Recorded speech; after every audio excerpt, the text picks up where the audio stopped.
খালি হাসিনা খুনি, এরা খুনি না, লক্ষ লক্ষ মানুষের খুন করছে না। শেখ হাসিনা বঙ্গবন্ধুর মাইয়া, বাপকা মেয়ে, হামলার শিকার হয়েছে বৈষম্য বিরোধী আন্দোলনের কেন্দ্রীয় সমন্বয়কদের গাড়িবহর। কালকে থেকে সার্জিসের সম্পৃক্ততা নিয়েছে, ওই হাত আপনারা ভেঙে দিবেন। যদি জেলে যেতে হয় হুকুমদাতা হিসেবে 1 নম্বর আসামি আমি হব। বৈষম্য বিরোধী ছাত্র আন্দোলনের আহ্বায়ক হাসনাত আব্দুল্লাহকে গ্রেপ্তার করেছে সেনাবাহিনী। সেনাবাহিনীর হাতে সুপর্দ করা হয়েছে এবং সেনাবাহিনী শেখ হাসিনাকে দেশে আসা ফ্রাইকে নেত্রকোনায় ঝটিকা মিছিল করেছে নিষিদ্ধ ঘোষিত ছাত্রলীগের নেতাকর্মীরা। এই ঘটনায় ছাত্র সংগঠন। সবাইকে স্বাগতম। আজকের ভিডিওতে আলোচনা করব দুটি বড় ইস্যু, ডাক্তার ইউনূসকে নিয়ে বিপি নূরের হুঁশিয়ারি এবং প্রধানমন্ত্রী শেখ হাসিনা বাংলাদেশে আসা নিয়ে। ভিডিওটি মিস করবেন না, কারণ আজ আমরা বিষয়গুলো বিশ্লেষণ করব ভিন্ন দৃষ্টিকোণ থেকে। বৈষম্য বিরোধী ছাত্র আন্দোলনের আহ্বায়ক হাসনাত আব্দুল্লাহকে গ্রেপ্তার করেছে সেনাবাহিনী। সেনাবাহিনীর হাতে সুপর্দ করা হয়েছে এবং সেনাবাহিনী এসে তাদেরকে নিয়ে যাচ্ছে। রিসেন্ট কালে স্পেশালি ঢাকা শহরের বিভিন্ন স্থান থেকে গ্রেফতার করা হয়েছে। সার্জিসের ফরওয়ার্ড করা একটা মেসেজে দুর্বৃত্তদের নিউজ কভারেজের একটা মেসেজ আমি দেখতে পাচ্ছি। তাহলে তার সাথে এদের একটা সম্পৃক্ততা স্বাভাবিকভাবে আছে। আমি পরিষ্কারভাবে আমাদের নেতা কর্মীদেরকে বলে দিতে চাই, ধৈর্যের সীমা ছাড়িয়ে গেছে, সহ্যের বাঁধ ভেঙে গেছে। সম্প্রতি ডক্টর ইউনূসের বিরুদ্ধে সঠিক কথা বলায় গণ অধিকার পরিষদের মুখপাত্র ফারুকের উপর হামলা চালিয়েছে সমন্বয়করা। এই ঘটনার পর গ্রেপ্তাররত কিছু সমন্বয়করা জানিয়েছেন, সমন্বয়কদের প্রধান সার্জিস আলম ও হাসনাত আব্দুল্লাহর কথাতেই এরূপ হামলা চালানো হয়েছে। তবে সেনাবাহিনী প্রধান জানান, আরও কিছু প্রমাণ পাওয়া গেলে শীঘ্রই এই ঘটনার মাস্টারমাইন্ড সার্জিস আলম ও হাসনাত আব্দুল্লাহকে গ্রেপ্তার করা হবে। এ ধরনের অনেকগুলি চক্র বলা যায় বা অপরাধীকে এই রিসেন্ট কালে স্পেশালি ঢাকা শহরের বিভিন্ন স্থান থেকে গ্রেফতার করা হয়েছে। আমরা চেষ্টা করছি যাতে করে সহনশীল পর্যায়ে রাখা, যাতে করে মাত্রা যাতে না বেড়ে যায়। এরপর থেকে রাজপথে চলছে সমন্বয়ক নিধন কর্মসূচি। যেখানে সমন্বয়কদের পাওয়া যাচ্ছে সেখানেই গণপিটুনি দিচ্ছে বিক্ষুব্ধ জনতা। এ বিষয়ে ভিপি নূর বলছেন, ফারুক সঠিক কথাই বলেছিল, আমরা বিপ্লবী সরকার চাইনি, আমরা চেয়েছি গণতান্ত্রিক সরকার। যখনই এই অন্তর্বর্তীকালীন সরকারের গত 5 মাসের ব্যর্থতার কথা বলা হয়েছে, তখনই ইউনূসের পোষা কুকুর সমন্বয়কগুলো ফারুকের উপর হামলা চালিয়েছে। সরকারের বিরুদ্ধে বক্তব্য দিয়েছে নাকি, তাই ওই টোকাই নাকি খেপে গিয়েছে। ওই শুক্র ছেলে বোঝাই যাচ্ছে ধান্দাবাজি করার জন্য কোনো গুরুত্বপূর্ণ ব্যক্তি না।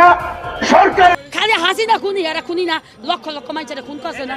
শেখ হাসিনা বঙ্গবন্ধুর মাইয়া, বাপকা মেয়ে, সে পাওয়ানোর ব্যক্তি না। বঙ্গবন্ধু তো স্বৈরাচার ছিল, বাকশাল কায়েম করছে। কোনদিন স্বৈরাচার ছিল না। এটা তোমার মতন আমার বাবা, তুমি সিগারেট এনে দাও, এরই হচ্ছে এই যুগের পোলাপান।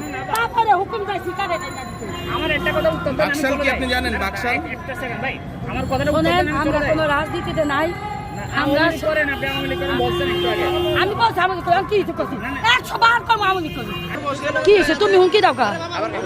আপনি বলতেছেন ব্যাপারটা কি? আরে খালা আপনি বলতেছেন, আপনি হুমকি দিতেছেন, আপনি বলতেছেন, আপনারা প্রশ্ন উত্তর করতে পারে না, আপনি বলতেছেন, কথা বলতেছেন, আপনি শুনেন। আর সবার ঘরে মা বোন আছে না, যারা অন্যায় করছে, আমি কারে কইছে? আমি আপনারে কই, কারা? আমি আপনারে কই, এই যে মা বোনের বুক খালি হয়েছে না, এর সন্তান নামছে, এবারও সন্তান নামছে, এবারও সন্তান নামছে। কি ভাইরাল? কে ভাইরাল? কি কে আমরা ভাইরাল? ভাইরাল কি? তাই কি কমু? আমরা শুরু করে ইন্দোরের গাতায় থাকমু। শেখ হাসিনা কি বলনের কাম করছে? সব জনগণের আমগুলোকে বিএনপি মানুষে চাকরি করে রাখাইছে, সহযোগিতা পাইছে। হ্যাঁ বুঝছেন, সব দলের মানুষে পাইছে। উনি কোনো যাচাই বাছাই করে না। হ্যাঁ জামাত, হ্যাঁ বিএনপি, হ্যাঁ আওয়ামী লীগ, সবাইরে দিছে, সবাইরে দিছে, সবাইরে দিছে, সবাইরে দিছে। অনেক পাড়াইয়া দিতেছে আরো না, পালায় নাই। এডি কয় না, আল্লাহর গজব পড়বো, আল্লাহর গজব পড়বো, আল্লাহর গজব পড়বো। আপনার মা শুনেন, আমি একটা মহিলা মা, ওই বেডে একটা মহিলার নামে ইজ্জত মারানোর কথা কই না। আসবো আসবো, আমরা জনগণ আনবো। এটি কারা মাসে কারা কি করছে, আমরা তো এই এত দূর পর্যন্ত যাই না। আমরা ভালো জানিয়েই হয়েছে কথা, এই ভালো জানিয়েই হয়েছে কথা। কে কি করছে না করছে আমরা কি হেঁটে বড়? আরে কত এই মিয়া 2003-এ গণহত্যা দিন করছে, হেরি কই আছিল? এই বেড়া কথা মোবাইল নাই, বেড়া রেখে ছোট্ট ছোট্ট আরে আমরা তো দেখছি এরা কি কয়। খালি হাসিনা খুনি, এরা খুনি না, লক্ষ লক্ষ মানুষের খুন করছে না। চোখ দিয়ে দেখছে 2003-এ কেরা ছিল 2003-এ কেরা ছিল বিএমপি ছিল হ্যাঁ কছে না এই যে আছে না ওই যে কি জানি গেরিতে হামলা করছে এই যে এনে রাজপথে ই করছে এনে তো ওই যে রাজপথে ই করে করছে এই গাড়ি চাপা দিয়ে মাইছে মাইজা লাগছে রুডি বানায় লাগছে মাইছে 2003-এ 2004-এ গেরিতে হামলা মাইছে মারছে অনেক কত মাইছে হাত নাই পাও নাই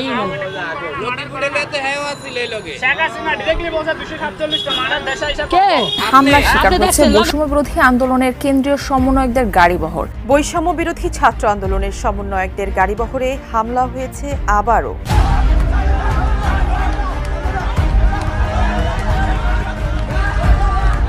তাহলে গতকালকে থেকে সার্জিসের সম্পৃক্ততা নিয়ে যে অভিযোগটি এসেছে সেই বিষয়ে সার্জিসকে পরিষ্কার করতে হবে।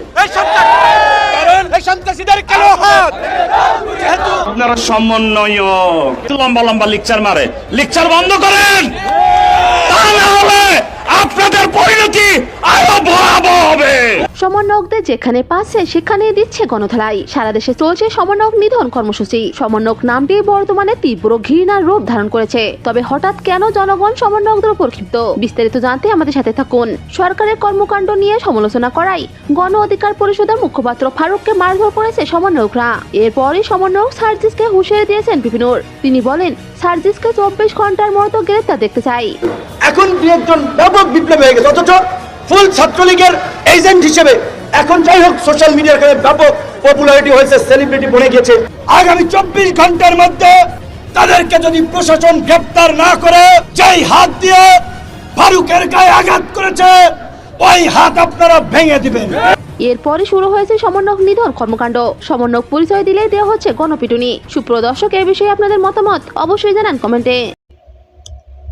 আজ 7 জানুয়ারি খুব বড় দুটো ঘটনা এই দিন ঘটেছে। একটা তো গত বছরই নির্বাচনটাকে এভাবে কেউ কেউ বলেন আমি আর ডামির নির্বাচন, আবার কেউ কেউ সাথে যোগ করেন আমি ডামি স্বামীর নির্বাচন।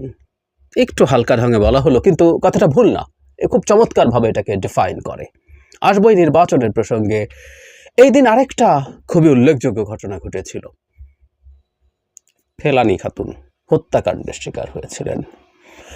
একজন কিশোরী কাঁটাতারের বেড়া পার হতে গিয়ে গুলিতে হত্যাকাণ্ডের শিকার হন, বিএসএফ এর গুলিতে বরাবরের মতো, এবং তার লাশ দীর্ঘ সময় ঝুলে থাকে কাঁটাতারের বেড়ায় এবং অত্যন্ত অবমাননাকরভাবে তার লাশ বহন করা হয়। সেই দিনটাও আজ একই দিনে, এবং সামহাও এই দুটো ঘটনা খুব সিরিয়াসলি রিলেটেডও। হ্যাঁ, আমি মনে করি রিলেটেড ইন এ সেন্স।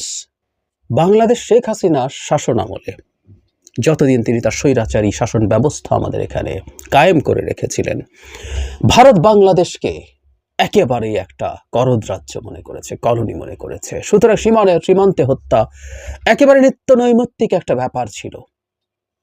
সরকারের দিক থেকে ফেলানী খাতুনের পরও তেমন কোনো উচ্চবাচ্য ছিল না, এবং এরপর আরো বহু হত্যাকাণ্ড। ইনফ্যাক্ট আমাদের তো ভিজুয়ালের ইম্প্যাক্ট আছে, কিন্তু আমাদের সব সীমান্তে যেসব মানুষ হত্যাকাণ্ডের শিকার হয় প্রত্যেক একই রকম ব্রুটালিটির শিকার, একই রকম বর্বরতার শিকার।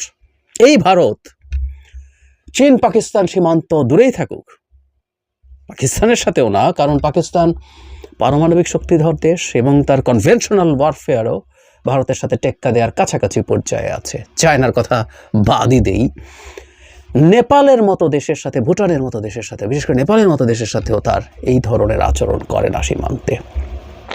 বাংলাদেশের সাথে করে, এবং শেখ হাসিনার সময় করে, এবং খুব মর্মান্তিক যেটা ছিল এটা নিয়ে প্রতিবাদ নেই, এবং কোনো কোনো মন্ত্রী এগুলোকে আমাদের দায় বলে চালানোর চেষ্টা করেছেন। আমাদের কানে ভাসে এখনো বিজেপি মহাপরিচালক, মন্ত্রী যে আমরা কেন সীমান্তে যাই, আমাদের লোকজন কেন চোরাকার বাড়ির সাথে জড়িত আছে ইত্যাদি ইত্যাদি বলে তারা ভারতীয়দের পক্ষে সাফাই গান আমাদের বাংলাদেশি মানুষ হত্যা করার জন্য। অথচ নন লেথাল ওয়েপন ব্যবহার করার কত গল্প আমরা শুনেছি। আজও ফেলানী খাতুনের বিচার হয়নি, হত্যাকাণ্ড মানে তার হত্যাকারীদের বিচার হয়নি। আমাদের দেশে সেই সময় যতটুকু প্রতিবাদ হয়েছিল সরকারের দিক থেকে কিছুই হয় নাই। তুলনামূলকভাবে ভারতে আমরা দেখেছি প্রচুর, আমাদের জনগণ শোরগোল করেছে, আমরা করেছি। ওই যে ভিজুয়াল আমাদেরকে প্রচণ্ডভাবে আহত করেছে। ভারতে গিয়েছিলেন, সেখান থেকে একটু চুরি করেই আসছিলেন, তাকে মেরে ফেলা হলো। এই যে ভারতের বাংলাদেশকে রাষ্ট্র হিসাবে স্বীকার না করা, স্বীকৃতি না দেয়া, এটাই আসলে এই দামি নির্বাচনের সাথে জড়িত ছিল। গত বছরের নির্বাচনটা আমার খুব একটা কারণে খুব মনে থাকবে। আসলে তখন বিএনপি সহ বিরোধী দলের এই নির্বাচনে যাওয়া উচিত কি অনুচিত, এইরকম একটা কনফিউশন তৈরি হয়েছিল যারা এই ইস্যুগুলোতে কথা বলছিলেন। যুক্তি ছিল এরকম, বিএনপির কেউ কেউ বলছিলেন যে বিএনপির নির্বাচনে পার্টিসিপেট করা উচিত, কারণ বিএনপি যদি নির্বাচনে পার্টিসিপেট করতে যায় তাহলে আওয়ামী লীগকে প্রচণ্ড ভায়োলেন্স চালাতে হবে, কারচুপি করতে হবে। ফলে আমেরিকা বা পশ্চিমারা যখন বাংলাদেশকে নিয়ে মানে আওয়ামী লীগের বিরুদ্ধে ব্যবস্থা নেওয়ার কথা বলছে, তখন সেই রকম ব্যবস্থা নেওয়ার জন্য প্রচুর উপাদান তারা পাবে। প্রার্থীদের উপরে হামলা, বিভিন্ন ফর্মের কারচুপি, এগুলো না হলে তো তারা তেমন কিছু পাবে না। যুক্তিটা ভালো। আমি খুব স্ট্রংলি নির্বাচনে না যাওয়ার পক্ষে ছিলাম এই কারণে, যতই বলি না কেন এসবের বিরুদ্ধে ব্যবস্থার স্কোপ আছে, আমরা যদি এভাবে বলি যে 18 সাল কি যথেষ্ট প্রমাণ ছিল না নির্বাচনে গেলে আসলে কি হয়, মানে অন্য সব কিছু বাদ দিই 18 সালে নির্বাচনটা যে চেহারা দাঁড়িয়েছিল, মানে একটা ডেটা আমরা জানি না, এরকম 101টা আসনের 213টা সেন্টারে 100% ভোট দিয়ে দেওয়া হয়েছে। আপনি যদি 99, 97, 98 ধরেন, হাজার হাজার কেন্দ্র, প্রচুর জায়গা আছে যেখানে ধরুন 500-এর বেশি কেন্দ্রে যত ভোট দেওয়া আছে সব নৌকায় দেওয়া হয়েছে। 1100-এর বেশি কেন্দ্রে একটা ভোটও ধানের শীষ পায় নাই। এক উদ্ভট নির্বাচন। সো পশ্চিমারা যদি মনে করেন শেখ হাসিনার বিরুদ্ধে নির্বাচনে, সকল নির্বাচনে কি হয় সেটার জন্য ডেটা ছিল, বরং 24 সালের নির্বাচনে গিয়ে যে ক্ষতিটা হতো সেটা হচ্ছে হয়তোবা ওবার বিরোধী দল বিএনপি সহ অন্যান্যদেরকে আগের মতো চাইতে তুলনামূলকভাবে বেশি সিট দিয়ে দেওয়া হতো, 50, 60, 70টা যদি দিয়ে দেওয়া হতো, এক ধরনের গ্রহণযোগ্য নির্বাচন হিসাবে দেখানোর চেষ্টা হতো। ভারত তো ছিলই, বাংলাদেশের ভেতর থেকে শেখ হাসিনার উন্নয়নের উন্নয়নে মানুষ মুগ্ধ হয়ে তাকে আবার ভোট দিয়েছে, এসব ন্যারেটিভ তৈরি করার লোকজন আমরা পেয়েই যেতাম। ফলে খুব স্ট্রংলি দাঁড়িয়েছিলাম এবং মনে হতো তখন যে অবস্থানটা কেমন ছিল। কিন্তু আমরা আজকে আসলে বুঝতে পারছি আওয়ামী লীগকে একেবারে লেজিটিমেসি নষ্ট করে দিয়েছে ওই নির্বাচনটা করতে গিয়ে। কারণ আমি কবর খোঁড়া বলি আওয়ামী লীগের, এটা আওয়ামী লীগ ইনফ্যাক্ট মারাই গেছে 18 সালে রাতে সিল মেরে, এবার কবর টবর খুঁড়ে শেষ হয়ে গেছে, তাকে সমাহিত করেছে। তারা চিন্তা করলো যে একটু নির্বাচন ভাব দেখানোর জন্য তারা তাদের এবং অন্যান্য শরিকদের যেসব লোকজন আছে তাদেরকে স্বতন্ত্র প্রার্থী হতে সুযোগ দিয়েছিল। আমরা জানি ট্রাক এবং ইগল মার্কা নিয়ে আওয়ামী লীগের লোকজন দাঁড়িয়ে পড়েছিল এবং অনেকেই জিতে গিয়েছিল, প্রায় 60 জনের মতো। এই জন্য আমি আর ডামি, সব জায়গায় ডামি ক্যান্ডিডেট রাখা হবে। আমরা তখন একটা সমালোচনা, আমি অন্তত সিরিয়াসলি করেছি, আমি আমার এখানে চ্যানেলে করেছি, আমি টিভি টক শোতে করেছি। একটা জাতীয় নির্বাচন কিন্তু স্থানীয় সরকার নির্বাচনের মতো না, প্রার্থীর মধ্যে নির্বাচন হচ্ছে, নো ওয়ে। একটা জাতীয় নির্বাচন মানে হচ্ছে অন্তত 2 বা ততোধিক দল এবং জোটের নির্বাচন, যারা একটা স্টেটকে কিভাবে দেখতে চায় তার ভিত্তিতে পরস্পরের সাথে কম্পিটিশন করে, পরস্পরের সাথে নির্বাচন করে আসতে চায় যে আমি আমার ম্যানিফেস্টো, এটার ভিত্তিতে আমি আমার দেশকে গড়ে তুলতে চাই। অথচ একটা লোকাল গভর্নমেন্টের মতো একটা ইলেকশন মানে ফেয়ার সো কল্ড হলেই বাকি, এটা কি একটা ইলেকশন হলো না। তবে এই নির্বাচনী এই আমি ডামি এবং স্বামী কথাটা এই কারণে এসছে, ভারতের তখনকার প্রভাব নিশ্চয়ই আমরা দেখেছি। বিশেষ করে আমেরিকা যখন তীব্র চাপ তৈরি করছিল, একটা পর্যায়ে ভারতের প্রভাবেই আমেরিকা অনেকটা নিউট্রালাইজড হয়ে গিয়েছিল। আমাদের নিশ্চয়ই মনে আছে আমেরিকার 2 জন মন্ত্রী, ভারতের 2 জন মন্ত্রীর সাথে প্রতিরক্ষা এবং পররাষ্ট্র 2 দেশের এই 2 জন মন্ত্রী করে 2+2 মিটিং বলে, সেখানে ভারত এই জিনিসটা নিশ্চিত করেছে বলে পারসেপশন আছে এবং এটা মোটা দাগে সত্যিও। ফলে স্বামী স্ত্রীর সম্পর্কের স্বামীও এই নির্বাচনটা নিশ্চিত করেছিল এইভাবে, এবং তাকে ক্ষমতায় রাখবে এই রকম একটা গ্যারান্টি দেয়া হয়েছিল নিশ্চিতভাবেই, আমরা দেখেছি। সো এটা আমি ডামি স্বামী নির্বাচন, কিন্তু মানুষ প্রত্যাখ্যান করেছিল দুর্দান্তভাবে বহু কিছু, এবং কতগুলো জিনিস প্রমাণিত হয়েছে। আওয়ামী লীগের জাস্ট একটু হালুয়া রুটি পাওয়ার জন্য আনোয়ার হোসেন মঞ্জু, হাসানুল হক ইনুর মতো তার জোটের মানুষরা হেরে গেছেন। বিএনপি থেকে 2-1 জন বেরিয়ে এই আমিরামের নির্বাচনে গিয়েছিলেন বিট্রেয়ার্স, শাহজাহান ওমর, জনাব তৈমুর, একজন অ্যাডভোকেট আছেন শাহজাহান, বিভিন্ন রকম নানান রকম দোকান খোলার চেষ্টা হয়েছিল। মানে বিএনপি এই নির্বাচনটা, এই আমিটামি স্বামীর নির্বাচনে বিএনপি একটা জেনুইন খুব শক্তিশালী পার্টি হিসাবে আসলে আমাদের সামনে এসছে। দীর্ঘ 15 বছরের লড়াইয়ের মাধ্যমে তো এটা হয়েছেই। তারপর দোকান খোলা হয়েছিল তৃণমূল বিএনপি বিএনএম নামে, একেবারে ভুঁইফোড় দুটো দলকে রেজিস্ট্রেশন দেওয়া হয়েছিল। তাদের এক্সপেকটেশন ছিল সেগুলোতে বিএনপির বহু মানুষ গিয়ে হাজির হবে, না যায়নি মানুষজন, এবং সেটাকে প্রত্যাখ্যান করেছিল। এই যে প্রত্যাখ্যানের, এখানেও যদি প্রচুর মানুষ যেত সেটাও আওয়ামী লীগ একটা সাফল্য হিসেবে দেখানোর চেষ্টা করতে পারত, কিন্তু সেটাও পেরে ওঠে নাই। চাপ, প্রচুর বিএনপি নেতাকে তখন ধরে নিয়ে যাওয়া হয়েছে, জেলে নিয়ে যাওয়া হয়েছে। তারপরও এই ডিল নেননি, ভীষণভাবে পরাজিত হয়েছে আওয়ামী লীগ। তার কোনো কিছু মানে গেলেই নির্বাচনে এমপি হয়ে যাওয়া যাবে, কেউ কেউ মন্ত্রীও হতে পারেন, এই রকম টোপেও কাজ হয়নি। জেনারেল ইব্রাহিমের কথা মনে পড়ছে, বিএনপির সাথে জোটেছিলেন, এমপি হয়ে, সোকল্ড এমপি হয়ে প্রথমবার বাবা হওয়ার আনন্দ পেয়েছিলেন। এরকম বহু সার্কাস আমরা দেখলাম, এবং একটা দেশের জাতীয় নির্বাচনকে এরকম সার্কাসে পরিণত করা, এটা ওই দিনটায় হয়েছিল। 18 সালেরটার সাথে তুলনা হয় না, কিন্তু এই আমিরামি স্বামীর নির্বাচনও ঠিক সেই রকম হয়েছে। এবং ওই প্রত্যাখ্যান করা, নির্বাচনটাকে প্রত্যাখ্যান করা আওয়ামী লীগের লেজিটিমেসি আসলে দেয়নি শেষ পর্যন্ত। কত সার্কাস, জাতীয় পার্টি মানে তারা সিট নিয়ে নেগোশিয়েট করছে, হচ্ছে না, পোস্টার তৈরি করছেন জাতীয় পার্টির মহাসচিবের মতো মানুষ, যে নৌকা সমর্থিত, শেখ হাসিনা সমর্থিত মানুষ, মানে একেবারে একেবারে একেবারে ফালতু হাস্যকর পর্যায়ে সব কিছু নামিয়ে আনা হয়েছিল। আমাদের নির্বাচনের ইতিহাসে এই 24 সালের 7 জানুয়ারির নির্বাচন একটা ঐতিহাসিক ঘটনা হয়ে থাকবে। আমি প্রায় বলি, শেখ হাসিনার পরবর্তী সময় আমাদের কি করা উচিত? উত্তর হচ্ছে শেখ হাসিনা যা যা করতেন তা করা না করা। ঠিক একইভাবে 24-এর নির্বাচন নিয়েও একই কথাই আমরা বলবো। এই নির্বাচনগুলো আমাদের মাথায় রাখতে হবে, আমাদের স্মৃতিতে রাখতে হবে। ভবিষ্যতের বাংলাদেশে এই রকম কিছু হতে দেওয়া যাবে না। এবং আমরা নিশ্চয়ই সবাই এটা ফিল করি, বুঝতে পারি, যুক্তি দিয়ে নির্বাচন ব্যবস্থাটাকে ম্যানিপুলেট করে ক্ষমতায় থাকার চেষ্টাই হচ্ছে একটা দেশ, এরকম একটা দেশ ধ্বংসের প্রধান কারণ। সুতরাং ভবিষ্যৎ বাংলাদেশে এই একটা জায়গায়, এই একটা বটম লাইনে যদি শেখ হাসিনাকে দেশে আসা ফ্রাইকে আজকেই একজন বলতেছিল যে শেখ হাসিনা দেশে আসবে, তাই কেউ দেশে আসা ফ্রাইতে পারবে না, কারণ শেখ হাসিনার জন্য নাকি জ্যাক সুলিভান কোথায় আসছে? ইন্ডিয়াতে আসছে। শেখ হাসিনাকে কিভাবে বাংলাদেশে ফেরানো যায়, শেখ হাসিনার নামে মিথ্যা মামলা হচ্ছে, এগুলা কিভাবে বাতিল করা যায়, কিভাবে দেশে ফেরানো যায়, এই পরামর্শ দেওয়ার জন্য জ্যাক সুলিভান আমেরিকা থেকে আসছে ইন্ডিয়াতে। জ্যাক সুলিভানকে তো আপনারা সবাই চেনেন, নিরাপত্তা উপদেষ্টা আমেরিকার। আপনার হোয়াইট হাউসের সেকেন্ড ক্ষমতাধর ব্যক্তি তিনি, প্রেসিডেন্টের পরে তার অবস্থা। সে নাকি আসছে ইন্ডিয়াকে বলতে যে কিভাবে শেখ হাসিনাকে বাংলাদেশে ব্যাক করানো যায়। মানে ওই যে আমি বলি না যে মানুষ ওই যে স্বপ্ন দেখে, যখন ভেসে চলে যায় খড়কুটা নিয়ে মানে ভেসে থাকার চেষ্টা করে। এখন আওয়ামী লীগের অবস্থা হয়েছে ওইটা। এই আওয়ামী লীগ কিনা শেখ হাসিনা বলছে না যে 20 ঘন্টা জার্নি করে আমেরিকাতে যাব না। এখন আওয়ামী লীগ বাংলাদেশের রাজনীতি করতে পারবে কি পারবে না, সম্পূর্ণ আমেরিকার উপর নির্ভর, সম্পূর্ণ।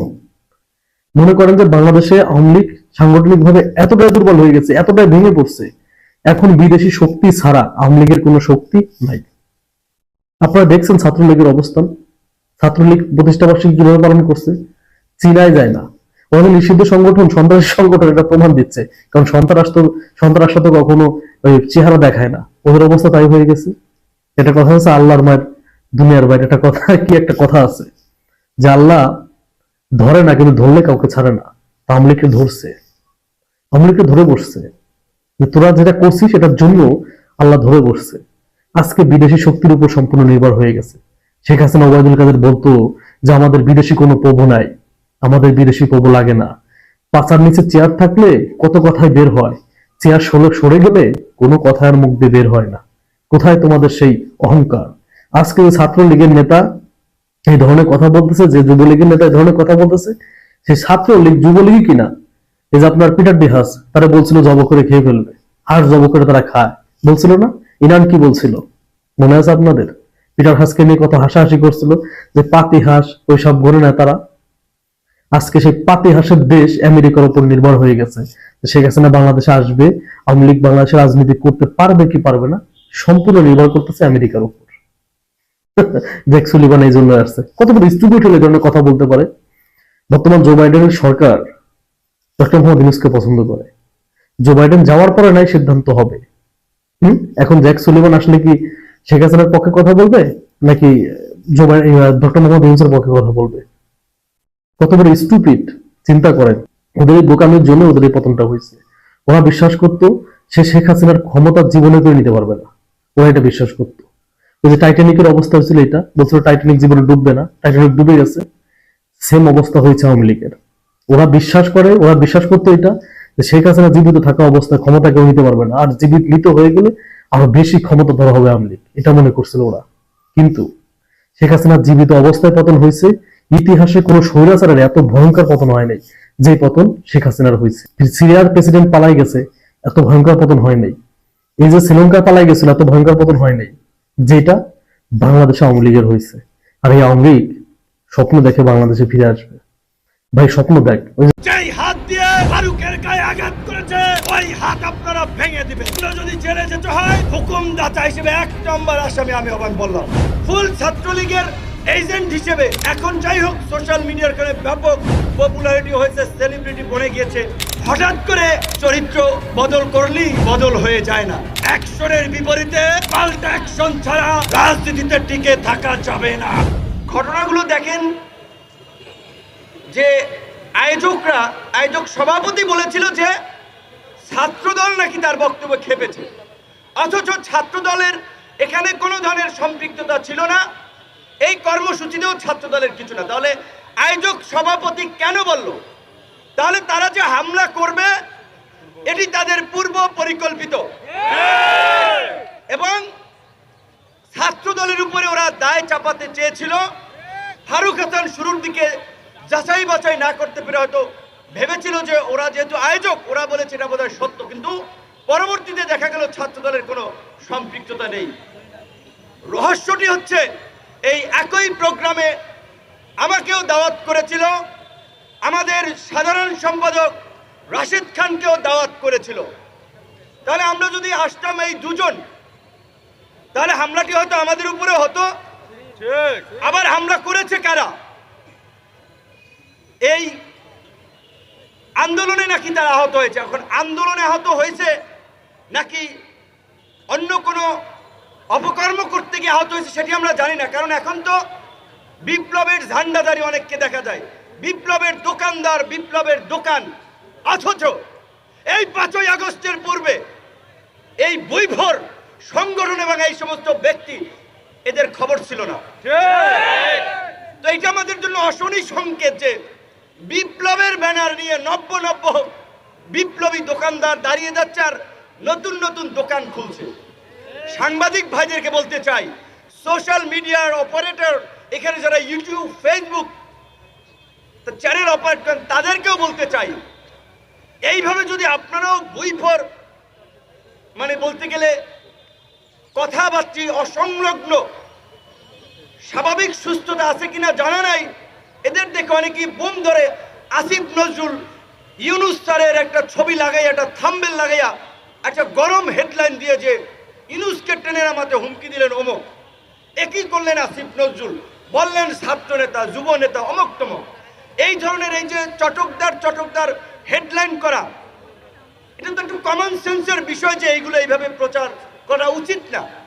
এবং এই যে জুলাই গণ অভ্যুত্থানের পরে এই বিপ্লবের দোকানদাররা অমুক সাংবাদিককে হুমকি দিচ্ছে, অমুক হাউজে হুমকি দিচ্ছে যে আপনার হাউস ফ্যাসিবাদের দোসর, অমুকে এই ছিল, আপনারা আমাদের নিউজ কভারেজ করেন না, আসেন, না হলে কিন্তু অমুক হবে তমুক হবে।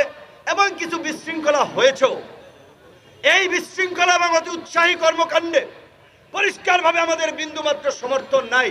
আমরা বিনয়ের সাথে অনুরোধ করব, সাংবাদিকতার বাইরে একজন নাগরিক হিসেবে এই সমস্ত বৈভর ব্যক্তি এবং সংগঠনের কর্মকাণ্ডকে আপনারা উৎসাহিত করেন না।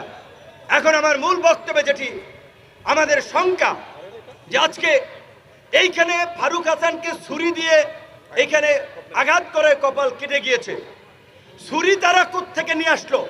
তাহলে তাদের হাতে ছুরি আগে থেকে ছিল। এখানে আমি কিংবা রাশিদ খান যদি থাকতাম, আমাদেরও তো পেটের মধ্যে একটা ছুরি চালিয়ে দিতে পারত। তো সরকারের সাথে আমাদের কোনো বিরোধ নাই, মুখোমুখি অবস্থানও নাই। কারণ এই সরকারের যে উপদেষ্টা সবচেয়ে ডেডিকেটেডকে নাহিদ ধরেন মার খেয়েছে, নাহিদ মার খেয়েছে একদিন। এইখানে যারা দাঁড়িয়ে আছে 100 দিন মার খেয়েছে।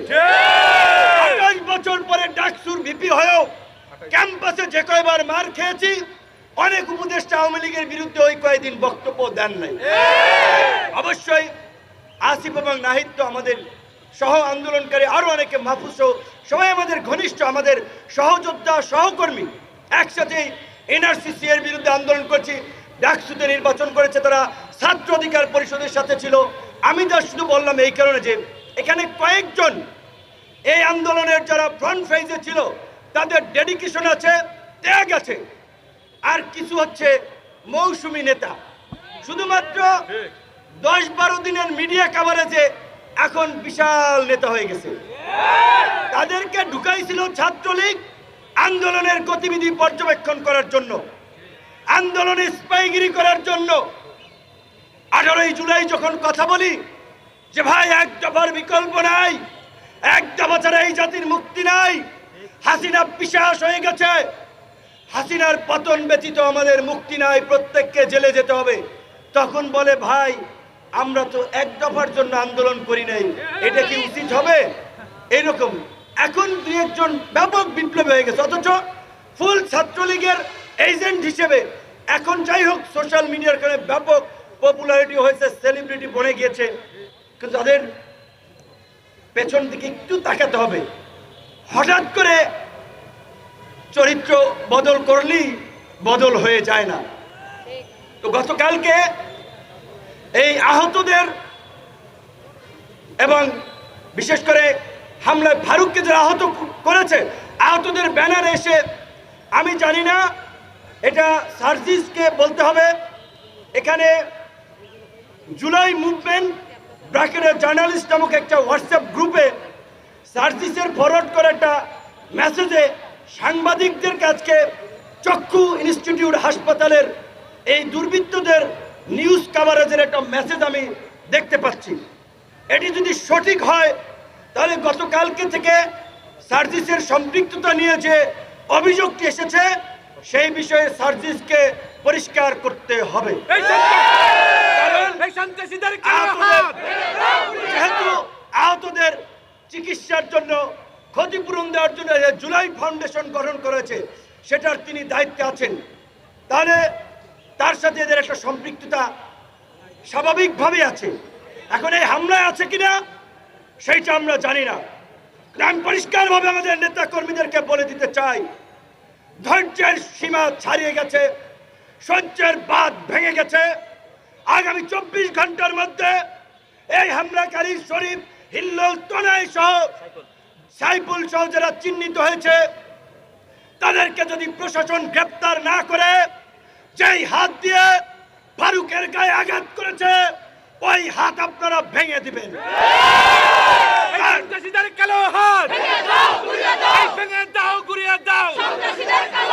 জন্য যদি জেলে যেতে হয়, হুকুমদাতা হিসেবে 1 নম্বর আসামি আমি আহ্বান বললাম।